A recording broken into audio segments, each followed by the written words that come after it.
Allez, la vérité entre nous. T'as pas déjà espéré que tout te tombe tout cuit dans les mains? Que t'aies pas grand chose à faire et que les opportunités se présentent à toi, comme ça, sans que t'aies rien à faire? Avoue, tu l'as espéré au moins une fois dans ta vie. Eh bien aujourd'hui, on va voir ensemble que c'est possible. Bonjour à vous, je m'appelle Mathias Guinan et aujourd'hui je vais vous présenter comment vous pouvez amener à vous plein d'opportunités qui vous permettront d'améliorer votre vie ou pas. Une opportunité, sachez que c'est pas toujours une bonne chose. On s'est tous probablement déjà dit « Ah, j'aurais dû saisir cette opportunité, j'aurais dû saisir ma chance, j'ai raté ma chance, j'aurais dû y aller, j'ai mal fait, j'aurais dû faire comme ça, j'avais une chance et je l'ai pas fait. » Bon, c'est pas grave. Après tout, vous n'êtes peut-être passé qu'à côté de votre job de rêve. Non, je vous charrie, croyez-moi, je suis passé par là. J'ai vécu des moments extrêmement difficiles puisque je suis un ancien timide, je manquais cruellement de confiance en moi et pour tout vous dire, je subissais ma vie à 100%. Je suis passé à ça de mener une vie qui me correspondait pas du tout et dans laquelle j'allais être malheureux. Sauf que j'ai trouvé un moyen de sortir du moule et surtout d'être moi-même. J'ai appris à m'écouter et à saisir les bonnes opportunités qui se présentaient à moi. Pour ça, j'ai développé mon acuité sensorielle. Non, je rigole, je partirai pas dans des choses super compliquées avec des termes hyper complexes dans cette vidéo. Tout ça, je le garde pour ceux qui prennent les formations et qui décident d'aller plus loin. Mais du coup, comment est-ce qu'on amène à nous des opportunités et surtout, comment est-ce qu'on fait le choix de la saisir ou pas? Parce que certaines opportunités peuvent paraître magnifiques au premier abord et pourtant, il se trouve qu'au final, c'est pas tip top. Bon, si tu veux booster ta vie, t'es au bon endroit. Par contre, il faut vraiment que tu restes jusqu'à la fin de la vidéo si tu veux rien manquer. Si tu veux que les opportunités aussi affluent à toi de manière illimitée, tu peux laisser un j'aime et un commentaire. Je te jure que ça peut marcher. Non, plus sérieusement, pour créer des opportunités, on va se baser sur plusieurs choses. La première est d'avoir conscience de ce qui nous intéresse en ce moment. Je vous prends un exemple tout bête à échelle très simple.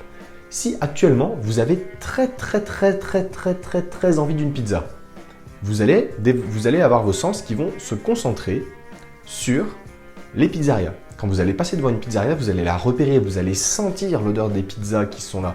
Vous allez sentir que ça cuit, vous allez vous imaginer dans cette pizzeria en train de déguster une pizza bien chaude qui caresse votre palais. Alors que si vous n'avez pas du tout faim, que vous sortez de table, vous allez passer devant peut-être une dizaine de pizzerias sans jamais forcément prêter attention au fait que ce soit des pizzerias. L'odeur vous dégoûtera peut-être plus qu'autre chose et vous n'y ferez vraiment pas attention. L'idée c'est ça.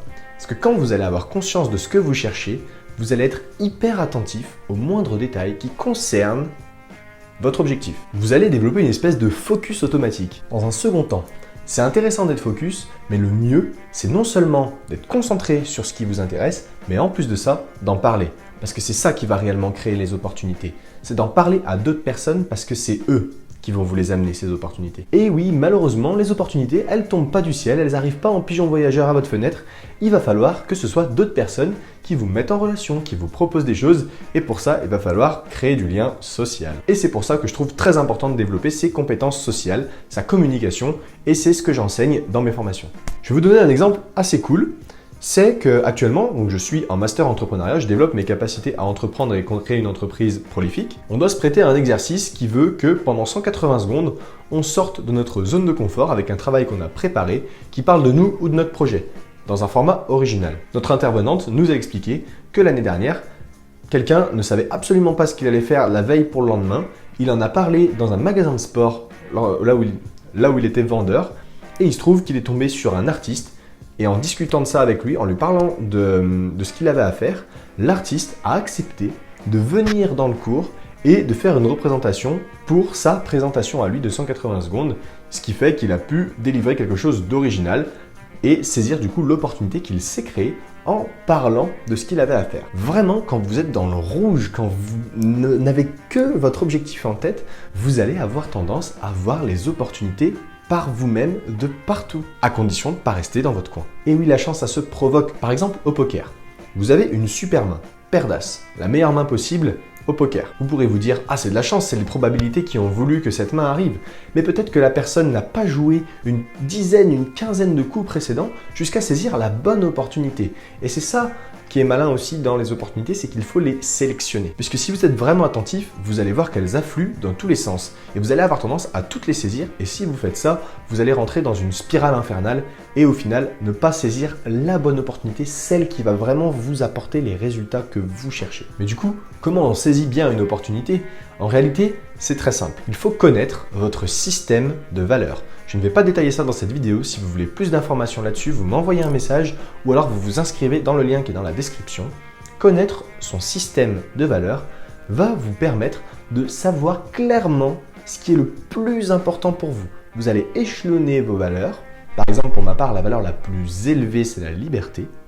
Donc vous échelonnez vos valeurs et si l'opportunité qui se présente est extrêmement proche ou en tout cas va vous aider à vraiment être en accord avec votre valeur la plus élevée, alors là, il y a vraiment une opportunité à saisir pour vous. Parce que là, vous êtes vraiment dans la bonne direction. Par exemple, si on me demandait de m'engager 50 heures par semaine dans quelque chose maintenant, à l'heure actuelle où ma valeur la plus élevée, c'est la liberté, j'aurais énormément de mal à accepter. Même si c'est par exemple pour gagner énormément d'argent. Parce que je ne serais pas en accord avec ma valeur principale qui est la liberté. En tout cas, c'est ma valeur principale aujourd'hui. Donc quand vous avez une décision importante à prendre face à ce qui ressemble à une opportunité, assurez-vous bien que vous désirez profondément le résultat que va vous amener cette opportunité. Et que dans un second temps, vous ayez une issue de secours, une espèce de plan B. J'aime beaucoup prendre l'exemple de l'année de césure pour les étudiants.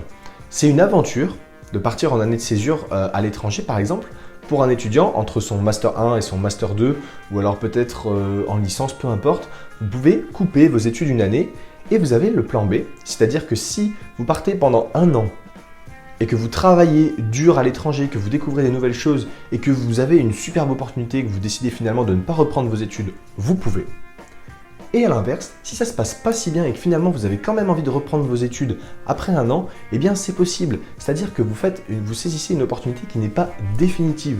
Et ça c'est super bien parce que c'est vraiment une opportunité où vous avez le plan B, vous avez des bénéfices, vous savez clairement quels bénéfices vous pouvez en retirer, vous tentez l'expérience et ensuite vous avez donc ce fameux plan B si jamais ça n'a pas donné les résultats que vous souhaitiez. J'espère que vous voyez où je veux en venir.